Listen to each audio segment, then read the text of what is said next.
All right, let's just jump right in. Today, we're going to try and wrap our heads around the massive, kind of mind-blowing ideas in Yuval Noah Harari's book, Homo Deus.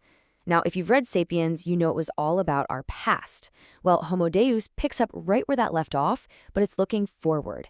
And it asks this huge, startling question: what's next for humanity? Like, where do we even go from here?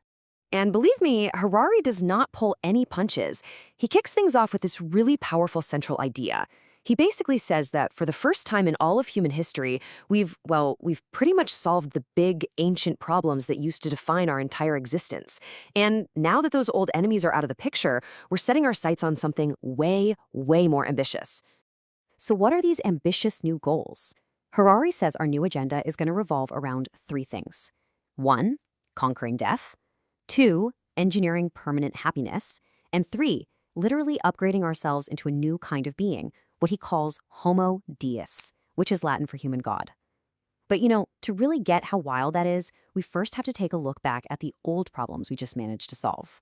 Yeah, so for pretty much all of human history, our to-do list was brutally simple. It wasn't about, economic growth or technological innovation. Nope, it was just survive. That's it. We were basically helpless against these massive forces of nature.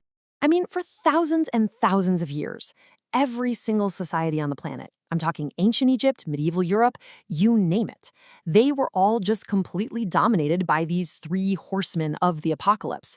And nobody thought of them as solvable problems. They were just life, a fundamental part of being human. So let's take famine, for instance. For our ancestors, life was this constant tightrope walk, right on the edge of starvation. It's hard for us to even imagine. There was this horrible famine in France back in 1694, and a government official at the time actually wrote about people eating cats and digging through dung heaps for horse flesh just to stay alive. I mean, that was the reality. And then, of course, there was plague. What's so fascinating here is how our whole understanding shifted. For centuries, right, if a huge epidemic like the Black Death hit, people saw it as, well, a demon or an act of an angry god. They had absolutely no idea that what they were really fighting was an invisible army of bacteria. And the scale, I mean, it's just unimaginable. The Black Death might have killed up to 200 million people. To even try and put that into perspective, that would be like wiping out more than half the entire population of the US today.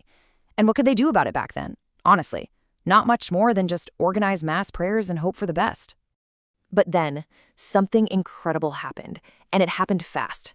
In just the last few centuries, and really, if we're being honest, the last few decades, humanity scored this massive, decisive victory over those ancient enemies. We completely flipped the script on what it means to survive. I mean, look at these numbers. It's wild. For the first time ever, more people are dying from eating too much than from eating too little. In 2010, obesity killed 3 times as many people as malnutrition. It's a crazy thought. The biggest health problem for many people today is no longer an empty stomach. And it's the exact same story with violence. Get this. In 2012, more people died from suicide than from all wars and crime combined. And even more shocking, more than twice as many people died from diabetes as from all forms of human violence put together. It's what leads Harari to that famous line: sugar is now more dangerous than gunpowder. So what's the big takeaway here? The crucial point is that we've totally reframed how we think about these problems. A famine or a plague isn't God's will anymore. No way. Now we see it as a failure of government, a breakdown in the system. We don't just pray for a miracle. We demand a commission of inquiry. We expect and we demand a technical solution. Okay, so with that old to-do list, famine, plague, and war pretty much checked off, that same mindset, that technical problem mindset, is now being aimed at the last great enemy, the one thing we always thought was inevitable: death itself. See, modern science doesn't look at death as some deep metaphysical mystery, orchestrated by the Grim Reaper. Not at all. It sees death as a technical glitch. Your heart stops pumping. Well, that's a technical problem with the plumbing, clogged arteries. Cancer spreads. That's a technical problem with the software, a genetic mutation. And the thinking is, every single technical problem has a technical solution.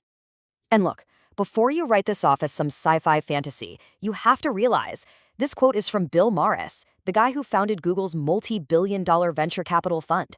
Silicon Valley is pouring serious cash into this project of literally solving death. I mean, you've got Google's own subcompany Calico, and its stated mission is, and I'm quoting here, to solve death. You've got Peter Thiel, the co-founder of PayPal, who openly says he'd rather fight death than accept it. We're talking about some of the most powerful people and companies on the planet, and they are all treating immortality like it's just another engineering problem waiting to be cracked. But what if they actually succeed? What would that world even look like? And this is where Harari's book gets both incredibly fascinating and, honestly, deeply unsettling, because it starts raising these enormous questions that, frankly, none of us are ready to answer.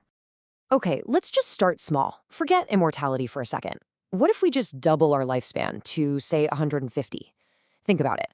Would marriage vows like "till death do us part" still make sense if that meant being with someone for 110 years? And how would you even relate to your own kids when they become this minor episode from your very, very distant past? How many times would you have to completely reinvent your career? And then there's the political side of things, which could be an absolute nightmare. The physicist Max Planck once said that science advances one funeral at a time, right? Old ideas die out with the old generation. So what happens to politics when there are no funerals?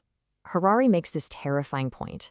If people lived to 150, Stalin would still be alive today, and probably still in power, at a spry 138 years old. It's a chilling thought. So really, this is the final crucial point.